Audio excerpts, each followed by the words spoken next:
My name is Maya, and I am 22 years old, living in a small, worn-out apartment in Philadelphia. Every morning, the alarm on my ancient phone would scream at 4:30, dragging me from restless sleep.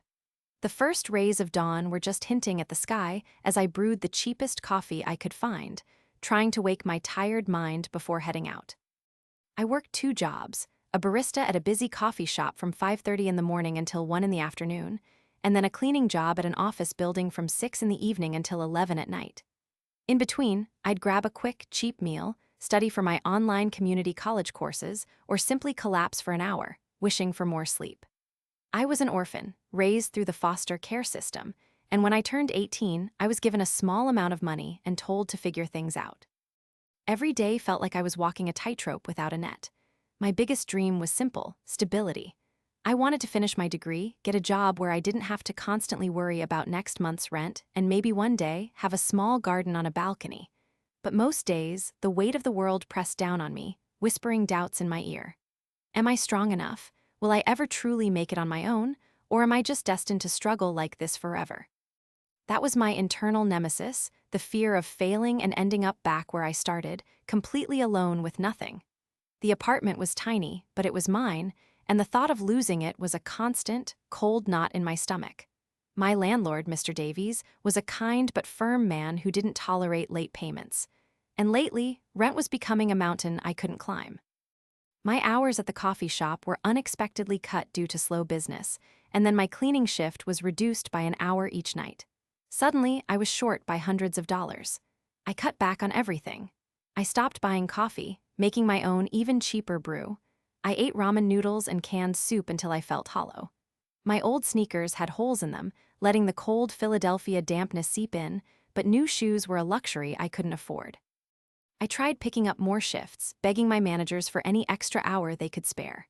"Sorry, Maya," they'd say with sympathetic but unhelpful smiles. "We just don't have it right now." I applied for a third job, handing out resumes after my shifts, exhausted and hopeful, only to receive a polite rejection email or no response at all. One evening, after a particularly grueling day where I felt like I was moving through mud, I arrived home to find a bright red notice tacked to my door. It was an eviction warning.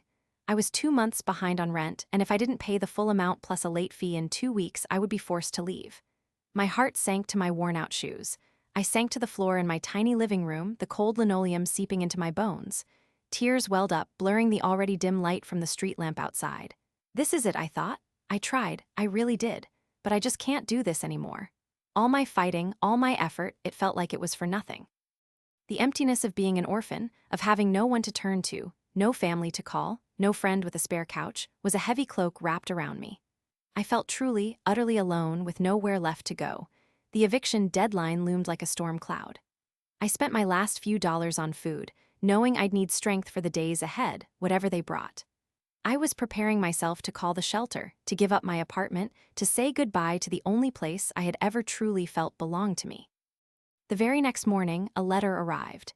It wasn't from Mr. Davies, but from the electric company. My heart hammered against my ribs. Had I forgot to pay them too? I was so careful with utilities. I opened the envelope with trembling hands. It wasn't a bill. It was a notice that my account had an unusually high credit balance, enough to cover several months of service. Confused, I immediately called them. "There must be a mistake," I said, my voice barely a whisper. The customer service representative was kind. "No mistake, Miss Rodriguez. Your account has had regular anonymous payments made to it for over a year now. Every month, right around your due date, a payment comes through, always from the same person." My breath hitched. "The same person? Who?" I asked, my mind racing. "We are not allowed to give out that information without their consent, but I can tell you the payments are made by money order, dropped off by an older gentleman. He usually just leaves it at the front desk." An older gentleman. My mind immediately went to Mr. Henderson, my grumpy neighbor across the hall. He was an older man, always scowling, always complaining about something, whether it was the noise from my footsteps or the smell of my cheap cooking. He never said a kind word to me, just grumbled or ignored me completely. Could it be him? Why would he do that? He barely acknowledged my existence. I felt a rush of disbelief, then a strange mix of gratitude and confusion. This unexpected kindness, this silent help, had been there all along, a safety net I never knew existed. It wasn't just the money, It was the knowledge that someone, a complete stranger who had seemingly disliked me, cared enough to secretly watch out for me. That realization gave me a strength I hadn't felt in weeks. I found a local charity that specialized in helping young people avoid homelessness. With my utilities no longer a concern, and with renewed hope in my heart, I could focus entirely on the rent. I explained my situation, shared my work history, and the shocking news about the utilities. The caseworker, touched by my story and Mr. Henderson's quiet generosity, found a program that helped me with a one-time grant, enough to cover my overdue rent and even a little extra.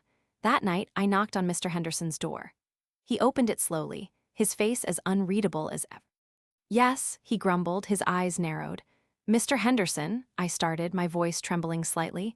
"I just spoke with the electric company. They told me about the anonymous payments."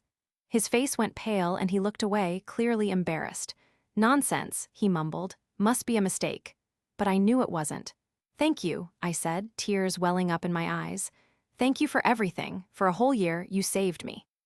He finally looked at me, a flicker of something in his eyes I hadn't seen before, something softer than gruffness. He just nodded, a small, almost imperceptible movement, and then went back inside. From that day on, things slowly started to change.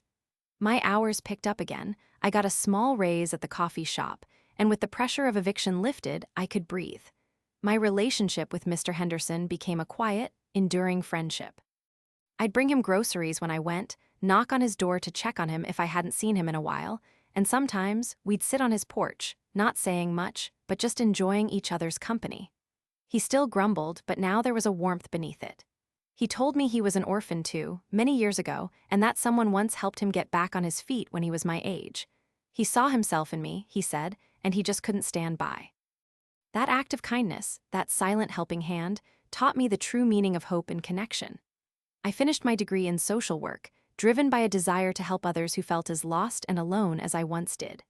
I now volunteer at a youth shelter, sharing my story, offering advice, and sometimes, quietly, helping a young person with a small, unexpected bill, knowing how much difference a little help can make. I never forget where I came from, or the quiet kindness of a grumpy old man. Years later, after Mr. Henderson passed away peacefully in his sleep, I was helping his niece clear out his apartment. Tucked away in an old photo album, I found a faded picture of a young man, barely older than me, standing outside a brick building. On the back, in elegant, looping script, it read, "The day I moved into my first apartment, thanks to a stranger." It wasn't just a twist of fate that Mr. Henderson helped me. It was a legacy of compassion, a promise kept through the generations, proving that even the smallest act of kindness can echo through time, making the world a brighter place for everyone.